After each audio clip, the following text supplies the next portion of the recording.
Hello friends, দেখো শিক্ষা আলতা পড়বে, সেই জন্য তাকে আলতা পড়ানো আছে। একটু ডিজাইন করব। আস্তে আস্তে জ্যাক্সকে নিয়ে খেলা করছে। তুমি কি করছো বাবা?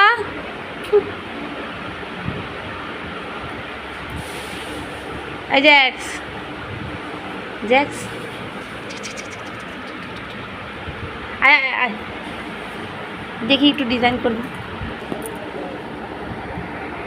বাবা ভাল লাগছে? হ্যাঁ, সে নড়চড় করছে, সেই জন্য উল্টো পালট হয়েই যাচ্ছে। আর জ্যাকটা এইদিকে চলে এসছে। দেখো এক পায়ে হয়ে গেছে, এই পাটা করে। আর তার পায়ের কী অবস্থা, চারদিকে আলতা লেগেছে। আমারও অবস্থা খারাপ, পুরো নাইটিটা আলতা আলতা করে দিচ্ছে, এদিকে ওদিকে ফেলে দিয়েছে। বহুত দুষ্টু। হ্যাঁ এখানে, হ্যাঁ কে ফেলেছে? সে ফেলেছে।